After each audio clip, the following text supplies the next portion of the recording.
Previo al análisis de la transmisión confiable en la capa de transporte, debemos presentar lo que son los sistemas secuenciales, es decir, aquellos sistemas que tienen memoria y que están representados a través de las máquinas de estado finito o finite state machines, y vamos a tratar de entenderlos por medio de un ejemplo. Supongamos nosotros que tenemos un interruptor cuya función es encender la luz en una habitación, y ese interruptor puede estar o abierto o cerrado. Imaginemos también que se fija una condición inicial, es decir, el estado en el cual se encuentra ese interruptor cuando entramos en la habitación, y que decimos que la tecla, el estado de la tecla, una variable que va a indicar si está cerrado o está abierto, es 0, es la condición inicial. Así es como está cuando entramos en la habitación.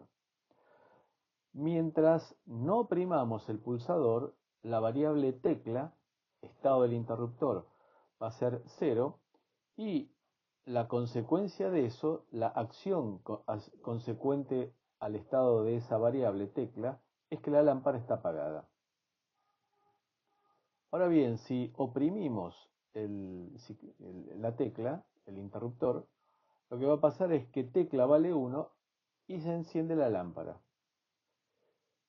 Aquí también se va a dar la condición de que si no hacemos nada, la lámpara va a quedar encendida en forma permanente.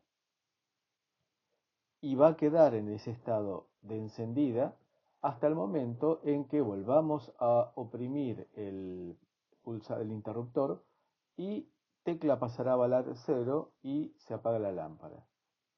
Acá debe quedar claro de que este es un sistema secuencial, es decir, que tiene memoria. Con lo cual, si no sucede ningún evento, la tecla que está abierta quedará abierta y la tecla que está cerrada quedará cerrada hasta tanto se produzca algún cambio en la variable que estamos nosotros ahora considerando para esta situación. Vamos a comenzar ahora con la identificación de lo que es una transmisión confiable.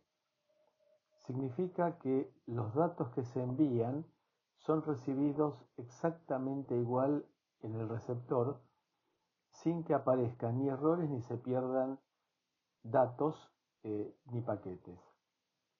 Vamos a imaginar que tenemos un canal subyacente, que será en este caso, en nuestro caso, la capa de red, que es perfectamente confiable, es decir, que no introduce errores en los bits y tampoco pierde paquetes. Vamos a marcar la existencia de dos máquinas de estado para emisor una y para el receptor la otra, y que en general se prefiere dividir una máquina de estados compleja en varias máquinas de estado sencillas, porque son más fáciles de interpretar. En una máquina de estados, el emisor envía datos al canal subyacente, es decir, a la capa de red, y el receptor lee datos del mismo canal. En primer lugar, vamos a tener un estado en el emisor, en el cual aquí por esta línea de puntos estamos marcando el estado inicial, como era en el ejemplo anterior, el estado en el cual nos encontrábamos el interruptor al entrar en la habitación, que es el estado inicial, que queda esperando llamada. Esperar llamada significa que se le envíe un paquete desde la capa superior, que en este caso sería la capa de aplicación. Se va a quedar esperando datos de la capa de aplicación en forma permanente. Cuando los datos van a ser recibidos desde una función, una API, que será RDT send datos, que son los datos que llegan de la capa de aplicación, esos datos se empaquetan por medio de una función que hace un paquete con los datos que se que se recibieron y se envía ese paquete, en el cual se le ha agregado seguramente alguna identificación previa, a través del UDT Send Packet. Eso va al receptor, el receptor queda esperando llamada, en este caso la espera es a través de lo que llegue por la línea de comunicación. Cuando llegue algún dato será con RDT, Reliable Data Transfer, es RDT, Receive Packet. Extraigo de ese paquete que tiene un encabezamiento y los datos, extraigo los datos y envío los datos a la capa de aplicación del receptor. El caso que hemos visto en la versión 1.0 es demasiado idílico, no es realista. Por tal motivo, vamos ahora a introducir algún grado de realismo, admitiendo que el canal subyacente puede corromper bits en los paquetes y se pueden detectar esos errores vía checksum. Ahora, podemos detectar errores, pero ¿qué hacemos para recuperarnos de los errores? ¿Y qué acciones tomamos para recuperarnos de los errores? Bueno, lo primero que debemos hacer es hacer una similitud con algún caso de la vida cotidiana. Supongamos tener una comunicación telefónica en la cual cuando estamos comunicándonos y el receptor entiende lo que le estamos diciendo en la comunicación telefónica, nos dice, ok, adelante. Y en el caso en el cual se haya producido algún tipo de ruido en la comunicación y que el receptor no alcanzó a entender el mensaje, lo que va a decirnos es, no entendí, por favor repita. Esto es lo que nosotros vamos a llamar el acknowledge o acknowledge positivo, que es que el receptor indica explícitamente que el paquete llegó bien. Es equivalente al ok o todo bien. En el caso contrario, en el caso en el cual se haya producido algún tipo de error, será un reconocimiento negativo. El receptor indica explícitamente que el paquete llegó con errores, en cuyo caso lo que debe hacerse es que el emisor deberá retransmitir el paquete cuando reciba un not acknowledged.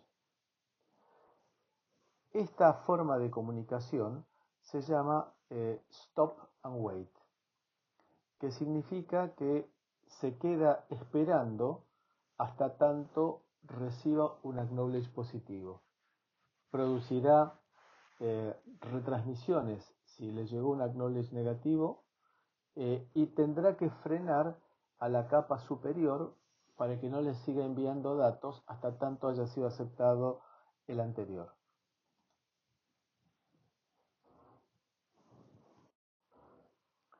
Vamos a ver ahora la implementación por máquinas de estado, lo que acabamos de describir en la imagen anterior. Arrancamos con el análisis del emisor, que está esperando una llamada, es decir, un paquete que sea transmitido desde la capa superior, lo cual se pone de manifiesto con el RDT, Reliable Data Transfer Send, datos, que son los datos que llegan desde la capa de aplicación. Aquí se produce la elaboración de un nuevo paquete de datos en los cuales se le va a incorporar a los datos se le va a incorporar un checksum y se va a incorporar también un prefijo al paquete. Y se va a enviar ese paquete a través de la función UDT send packet. Y se queda esperando acknowledge o not acknowledge. Y aquí vemos que si, si lo que se recibió es un not acknowledge, se va a quedar en este estado esperando en realidad un acknowledge. Mientras tanto, cuando reciba not acknowledge, lo que va a hacer es repetir el UDT send packet. Y hasta ese momento se va a retransmitir hasta el momento en el cual se reciba una confirmación positiva, que sería el receive del receive packet, verificando que haya venido acompañado de un acknowledge.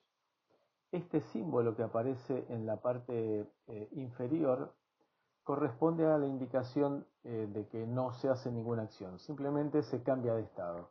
Se pasa de esperar acknowledge, not acknowledge, a esperar llamada, es decir, que se le libera la transmisión a la capa de aplicación y se espera otro paquete de la misma, que llegue otro paquete de la misma. Estamos hablando de paquetes en forma genérica para independizarnos de acuerdo con la capa que se había llamado mensajes, eh, datagrama, etcétera, de acuerdo con la capa en la cual se estuviera trabajando, segmento, datagrama. Lo hablamos de paquetes en forma genérica. En el caso del receptor, está esperando llamada. Esperar llamada significa ahora sí que venga un paquete por la línea de comunicación entre emisor y receptor. Entonces, verifica a través del checksum de que los datos no estén corrompidos. Ahora, si se detecta de que sí están corrompidos, que es esto que hemos visto en este caso, se le envía al emisor un not acknowledge. En el caso en el cual se detecte un paquete sin errores de checksum, lo que se hace es extraer los datos del paquete, enviárselo a la capa de aplicación del receptor y enviarle un acknowledge al emisor.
Desde el lado del receptor vamos a tener esperar 0 o esperar 1. ¿Cómo paso de 0 a 1? Bueno, de 0 a 1 paso si recibo datos sin corrupción y si se mantienen en la secuencia. Extraigo los datos, envío los datos a la capa de aplicación, a la capa superior, y envío un acknowledge con su correspondiente checksum al emisor. Análogamente, para pasar de 1 a 0, verifico que la secuencia sea correcta, que no hubo errores de corrupción y que se toma el paquete de datos, se lo envía a la capa superior y se genera un acknowledge que se envía con su correspondiente checksum. Ahora bien, recordemos que no se pierde, estamos asumiendo que no se pierden paquetes, solamente puede haber errores debido a pérdida de cambio de bits entre emisor y receptor, admitiendo entonces que no se pierden paquetes, solamente hay corrupción de datos. En caso que haya corrupción de datos, se envía un not acknowledge en el caso de datos corruptos, o bien se envía también un not acknowledge, se envía un acknowledge cuando se recibió fuera de secuencia, porque al enviarle un acknowledge estamos esperando que el emisor cambie a 1 y de esta manera esperamos que se enganche en la secuencia correcta. Lo mismo para el caso que estemos esperando un 1. Conclusiones. El emisor, cuando tenemos la posibilidad de que haya corrupción de datos solamente y que haya errores en el ACK-INACK, el emisor agrega un número de secuencia a los paquetes utilizando solamente 0 y 1, dos números de secuencia, y debe comprobar que haya corrupción de los ACK-NACK recibidos. Se duplica la cantidad de estados y el estado debe recordar el número de secuencia del paquete esperado. El receptor debe comprobar si el paquete recibido es un duplicado y el estado indica el número de secuencia del paquete esperado. Si hay dos paquetes consecutivos del mismo tipo, significa que son retransmisiones. El receptor no puede saber si su último ACK-NACK llegó correctamente al emisor.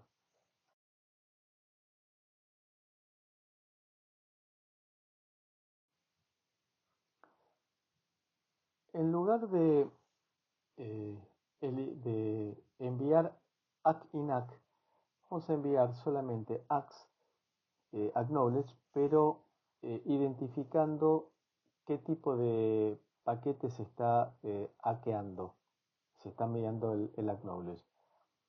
Con lo cual, lo que hacemos es enviar el acknowledge del último paquete que llegó en forma satisfactoria. Veamos en máquinas de estado parciales, es decir, no es la totalidad, sino la parte que nos interesa para el manejo de acknowledge. En el emisor llegan paquetes de la capa superior, se arma el paquete indicando que estamos transmitiendo un paquete de tipo 0 con los datos y el checksum y se envían y se queda esperando un acknowledge de tipo 0. Entonces recibe los datos y si hubo corrupción o si se recibió un acknowledge de tipo 1 cuando estamos esperando uno de tipo 0, se reenvía el paquete al receptor. Y si se recibió el paquete, se verificó que no hubiera corrupción y se recibe un acknowledge de tipo 0, no se hace nada y se continúa con la máquina de estados que habíamos visto anteriormente.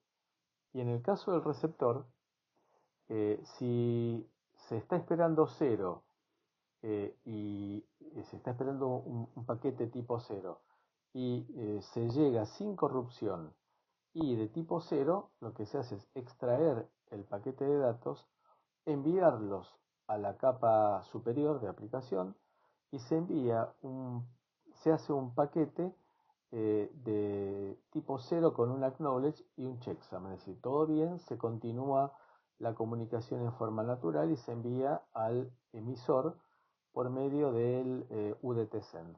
En caso contrario, si se recibió datos corruptos o si se recibió un paquete de tipo 1, lo que se hace es enviar un acknowledge de tipo 1 eh, con su correspondiente checksum.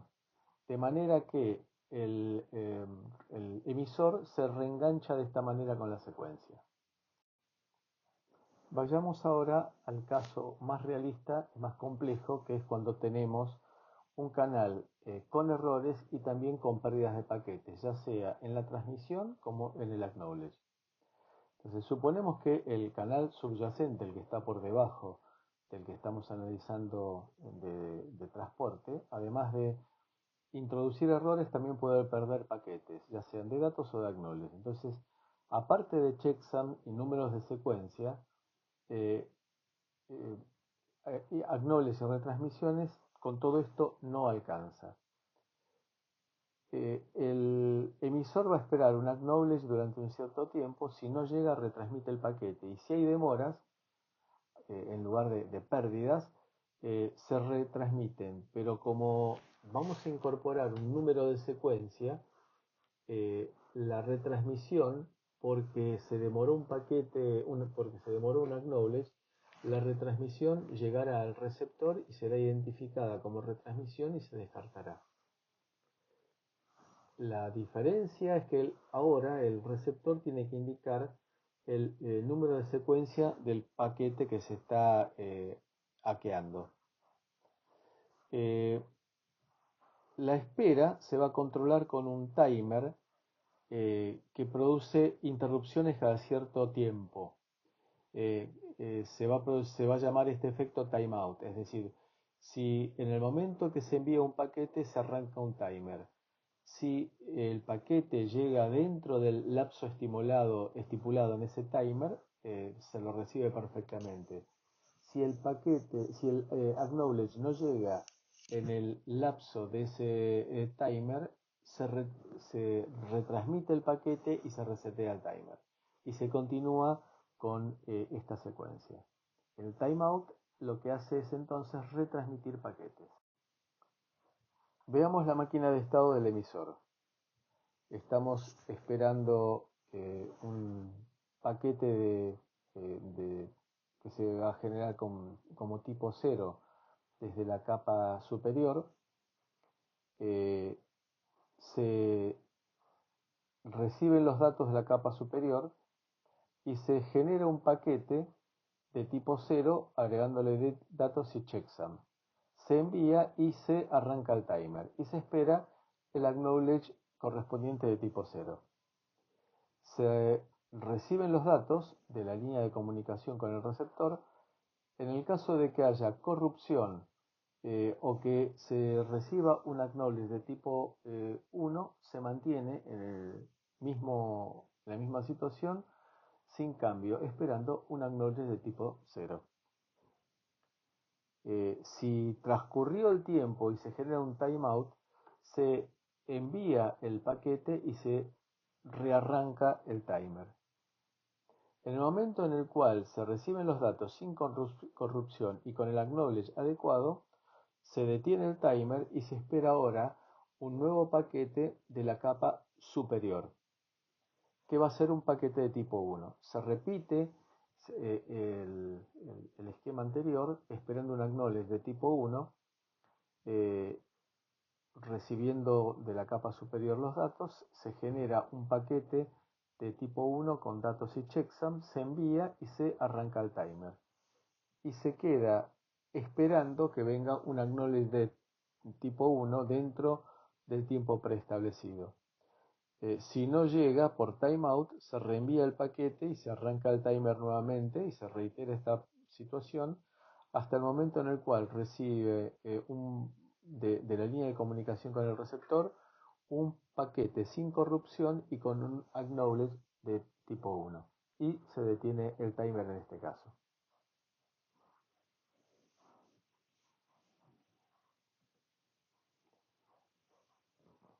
Y acá si recibimos algo distinto a lo esperado, se retransmite. Desde el punto de vista del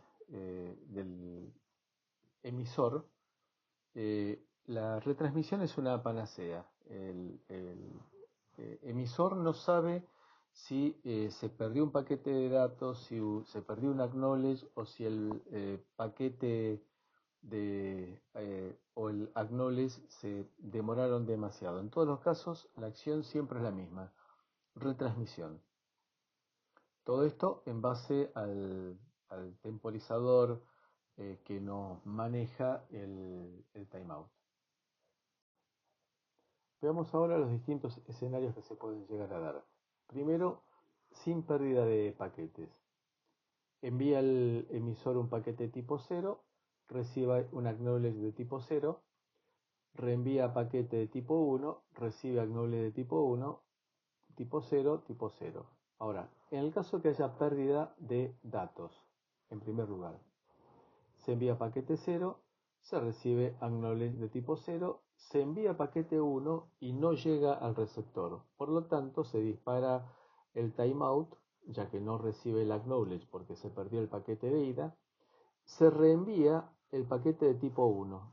El receptor entonces ahora recibe y envía un acknowledge de tipo 1 y continúa normalmente la comunicación. El siguiente escenario es con pérdida de acknowledge. El emisor envía un paquete 0, el receptor envía un acknowledge 0, envía paquete 1, se pierde ese acknowledge 1, se dispara el timeout porque no se recibió el acknowledge, se reenvía el paquete 1 y se descarta al detectarse que son dos paquetes tipo 1 los que se recibieron, se descarta este duplicado, se acepta el primero, se envía el correspondiente acknowledge y se procesa una sola vez. Ahora, ¿qué pasa si es demorado, si se demora el acknowledge? La misma que estamos diciendo ahora. Entonces, se envía un acknowledge que tarda demasiado tiempo y en ese lapso se disparó el timeout. Se reenvía el paquete 1 y después de haber reenviado el paquete 1 se recibió el acknowledge anterior, con lo cual al recibir el acknowledge de este segundo paquete 1 se descarta ese acknowledge y se queda con el primero y gana tiempo y envía un paquete 0 sin tener que esperar este segundo acknowledge. Y se continúa con el tipo 0, el acknowledge tipo 0, tipo 1 y así sucesivamente. Ahora vamos a ver cómo podemos evaluar la eficiencia del canal en su aprovechamiento. Cuánto tiempo está efectivamente siendo utilizado el canal. Y acá aparece un tema que, si bien el stop and wait, el acknowledge, parecen soluciones efectivas, desde el punto de vista del aprovechamiento del canal son bastante deficientes. Entonces veamos, emisor y receptor. Lo que aparece en celeste aquí es el tiempo de transmisión de datos, es decir, se empieza a transmitir, se termina de transmitir desde el primer bit hasta el último bit. Es este tiempo de uso del canal y se está marcando el tiempo que transcurre en ordenadas, el tiempo que transcurre eh, desde que se emitió hasta que llega al receptor. El receptor contesta con un acknowledge y acá nos aparece el tiempo, el RTT, el Round Trip Time. El acknowledge se supone que es mucho más pequeño que el tiempo de transmisión, por lo tanto se descarta el tiempo que se tarda en transmitir ese acknowledge. Y el tiempo que se utilizó para transmitir los datos es muy pequeño frente al tiempo de viaje de la señal hasta el receptor y del retorno con el acknowledge. La utilización es bastante deficiente. Lo ideal sería que estuviéramos transmitiendo permanentemente datos. Y acá estamos frenados por el RTT. Supongamos que el delay de transmisión del L sobre R y vemos el tiempo que se tarda en recibir la respuesta va a ser el RTT más el L sobre R que habíamos definido antes. Entonces, el aprovechamiento va a ser el L sobre R dividido el RT más L sobre R. Veamos algún caso con números. Si estamos transmitiendo 8 kilobits sobre un canal de 1 gigabit por segundo y el RTT es de 30 milisegundos, haciendo la cuentita, nos da de que estamos utilizando 0,27 por 10 a la menos 3 el canal, lo cual para aquel que está pagando por el tiempo de conexión del canal es un pésimo negocio. Una solución que se plantea es buscar aumentar el rendimiento mediante la técnica de pipelining, que es una tubería. Es como si tuviéramos un oleoducto en el cual en un momento enviamos petróleo, luego enviamos por ese mismo oleoducto nafta premium y luego enviamos gasoil. En un momento dado sacamos la foto de la tubería y vemos que tenemos tres sustancias distintas moviéndose, sería el petróleo, la nafta premium y el gasoil, y se está moviendo acordemente a una continuación del otro. Es una tubería. La idea de la tubería en nuestro caso consiste en enviar varios paquetes, uno a continuación del otro, en vuelo se lo llama, con número de secuencia. Y también va a haber que poner buffers, tanto en emisor como en receptor, para hacer la técnica de buffering que habíamos mencionado en las unidades, en los capítulos anteriores. Entonces, de esta manera, ¿cómo es que se mejora el rendimiento? Supongamos que en lugar de enviar un solo paquete, enviamos 3 paquetes consecutivos. Entonces arrancamos enviando el primer paquete, se recibe el primer bit del primer paquete, se envía el último bit del primer paquete, inmediatamente se envía el primer bit del segundo paquete. Entonces en el receptor, cuando se recibió el último bit del primer paquete, se envía el acknowledge de ese paquete. Al recibir el acknowledge del primer paquete, se arranca con la siguiente transmisión. Entonces se enviará el acknowledge del segundo paquete cuando se reciba el último bit del segundo paquete, y ahí arranca la transmisión del segundo paquete de la segunda secuencia. Y así sucesivamente. Entonces lo que hacemos aquí es multiplicar por 3 la tasa de, de utilización del canal, lo cual en este caso nos daría, en lugar de 0,00027, nos daría 0,00081. Entonces el pipeline de 3 paquetes aumentó en 3 el rendimiento del protocolo.